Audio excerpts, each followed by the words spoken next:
ওকে, নমস্কার দর্শকবৃন্দ, আমি কৃষ্ণকান্ত সিনহা শিলচর নিউজ আবার আপনাদের সবাইকে স্বাগত জানাই। স্পেশাল রিপোর্ট হচ্ছে আমি এখন আপনাদের সেই বরাক নদীর অন্নপূর্ণা ঘাটে আমি আসলাম। অনেকেরই কমেন্ট ছিল যে এই বরাক নদীর অন্নপূর্ণা ঘাটের জলের স্তরের খবর কি, সেটা আমি দেখানোর জন্য আসলাম। আমাদের দিকে তো রৌদ্র উঠছে, কিন্তু উপর লেভেলে বৃষ্টি হওয়ার কারণে সেই বরাক নদীর জলের স্তর আমাদের দিকে কিন্তু গতকালকে রাত্রিবেলা হয়তো বেশি বৃষ্টি হয়নি, এবং কিন্তু উপর লেভেলে যে বৃষ্টি হচ্ছে সেই উপর লেভেলে বৃষ্টি হওয়ার কারণে বিভিন্ন জায়গাতে বৃষ্টি হওয়ার কারণে বরাক নদীর জলের স্তর গতকালকে যেটা ছিল তার থেকে উপরে উঠে গেছে, এবং সেই বিপদসীমা গতকালকেই সেটা অতিক্রম করে নিয়েছে। শিলচরের বরাক নদীর জলের স্তরের যে বিপদসীমা, সেই বিপদসীমাটা অতিক্রম করে নিয়েছে অলরেডি গতকালকে রাত্রিবেলা। এবং একটা জিনিস হচ্ছে, প্যানিক হবেন না, কিন্তু আপনারা সতর্ক থাকবেন, কারণ নিচু জায়গাতে যারা যারা আছেন, নদীর আশেপাশে নিচু জায়গাতে যারা যারা আছেন, আপনারা একটু সতর্ক থাকবেন। কারণ এখানে দেখা যাচ্ছে অন্নপূর্ণা ঘাটের নিচের যে বাড়িগুলো, এই যে বাড়িগুলো, এইগুলো এখানে অলরেডি জলে প্লাবিত হয়ে গেছে। দর্শক, অলরেডি জল ঢুকে গেছে। এখানে কয়েকটা বাড়ি যেটা দেখতে পাচ্ছি, এই যে বাড়িটা, এই বাড়িটা আপনারা দেখতে পাচ্ছেন জল অলরেডি ঢুকে গেছে। তো আপনারা যেখান থেকে দেখছেন, তো জল 4-5 সেন্টিমিটার করে করে ঘন্টায় সেটা বাড়ছে শিলচরের বরাক নদীর, এবং জলের লেভেলটাও আমি আপনাদেরকে দেখাবো। এই যে জলটা, এটা সুরমা এবং কুশিয়ারা হয়ে বাংলাদেশে গিয়ে নামবে, সুরমা নদী হয়ে নামবে। সেটা সুরমা নদী, আরেকটা কি জানি নাম ছিল রে বা, এই দুটা নদী হয়ে বাংলাদেশে নামবে। একটা হচ্ছে সিলেট অঞ্চলে যাবে, একটা হচ্ছে মৌলভীবাজার অঞ্চল দিয়ে যাবে। তো সিলেট মৌলভীবাজার অঞ্চলে যারা মানুষ আছেন, আপনারাও একটু সাবধান থাকবেন বাংলাদেশের, কারণ আমার বাংলাদেশের অনেক দর্শক আছেন যারা বাংলাদেশ থেকে আমাকে অনর্গল, বাংলাদেশ সিলেট থেকে অনর্গল আমাকে ফলো করেন। ধন্যবাদ আপনাদের সবাইকে। তো আপনারা একটু সতর্ক থাকবেন, কারণ এই যে জলগুলো এদিক দিয়ে যাচ্ছে, সেটা নামবে, নামার পরে আপনাদের ওদিকে এফেক্ট হওয়ার সম্ভাবনা। তাই আপনারা একটু সাবধান থাকবেন, সতর্ক থাকবেন। সতর্ক থাকার জন্য বলছি, কারণ এদিকে জল অনবরত এরকম করে 4-5 সেন্টিমিটার করে বরাক নদীতে বাড়ছে শিলচরে। তো এখন আমি ওয়াটার লেভেলটাও আমি আপনাদেরকে দেখাচ্ছি, এখানে কি কন্ডিশন সেটাও আমি দেখাচ্ছি, জলের স্রোতটাও আমি আপনাদেরকে দেখাই, সঙ্গে থাকবেন। তো এটাই হচ্ছে আমাদের, আপনারা দেখতে পাচ্ছেন অনেক মানুষ, ওনারা সেই এসে গেছেন অলরেডি। এই দেখে নিন, এখানে হচ্ছে জলের এই যে স্তর, যেটা গতকালকে যেটা ছিল তার থেকে অনেক উপরে উঠে গেছে। জলের স্পিডটাও অনেক অনেক বেশি এখন সেই শিলচরের বরাক নদীর অন্নপূর্ণা ঘাটের।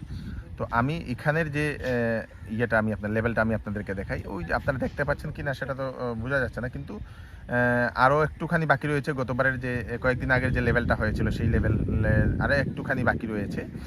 এবং সেই অন্নপূর্ণার পুলের নিচের আপনারাই দেখে নিন, পুলের নিচে যারা মানুষ আছেন ওনারা অলরেডি এফেক্টেড হয়ে গেছেন অলরেডি, এই দেখে নিন। এবং এই যে সাইডে, এই যে সাইডের যে মানুষগুলো, এই দেখে নিন, বাড়িঘর, এইগুলোতেও জল ঢুকে পড়েছে অলরেডি।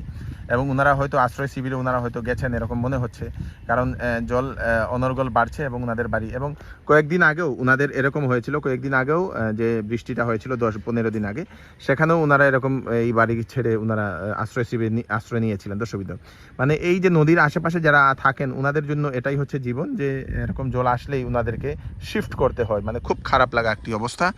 তো আপনারা বরাক নদীর আশেপাশের যদি লোক হন তাহলে একটু সতর্ক থাকবেন। জল যদি আসছে তাহলে জিনিসপত্রগুলো আপনারা একটু তুলে নেবেন, কারণ যাতে আপনাদের জিনিসপত্র নষ্ট না হয়।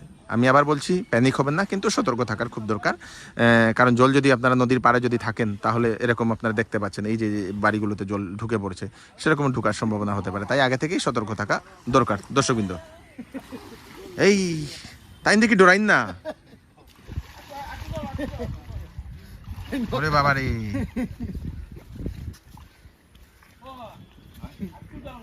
না আর যাইবা না, ঠিক ঠিক ঠিক ঠিক ঠিক ঠিক ঠিক ঠিক ও তো।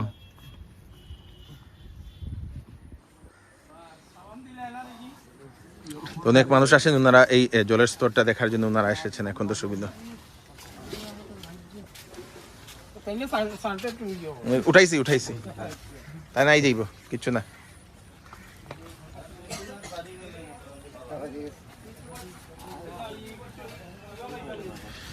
তখন আমরা ফ্লাড সেলে জলসম্পদ বিভাগে আসলাম। জলসম্পদ বিভাগের কি রিপোর্ট সেটাও আমরা দেখবো। সো দর্শকবৃন্দ, এখন হচ্ছে আমি রিপোর্টটা আমি আপনাদেরকে দেখাই। ডেঞ্জার লেভেল হচ্ছে 19.83, এবং এখনের যে রিপোর্টটা 8টার সময় যে রিপোর্টটা আসলো সেটা হচ্ছে 20.32।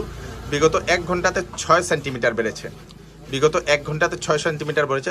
রাত্রেবেলা 1টার সময় ছিল 20.03, 2টার সময় ছিল 20.06, 3টার সময় ছিল 20.09, 4টার সময় 20.13, 5টার সময় 20.17, 6টার সময় 20.21, 7টার সময় 20.26 এবং 8টার সময় 20.32, 20.32। বিগত 1 ঘন্টাতে 6 সেন্টিমিটার বেড়েছে দর্শক, 6 সেন্টিমিটার আপনারা দেখতে পাচ্ছেন।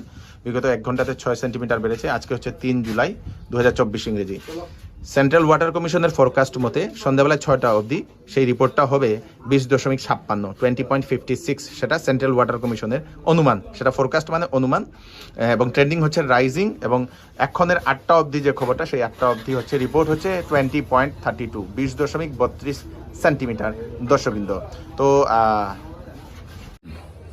তো আপনারা যেখান থেকে দেখছেন আপনারা একটু সতর্ক থাকার দরকার। আবার বলছি, প্যানিক হবেন না, সতর্ক থাকবেন। এবং আপনারা যেখান থেকে দেখছেন আপনাদের ওদিকে কি কন্ডিশন, আপনাদের ওদিকে জল কীরকম বাড়ছে কি না, সেটা আপনারা কমেন্টে একবার জানালে ভালো হবে, যাতে সবাই জানতে পারবে।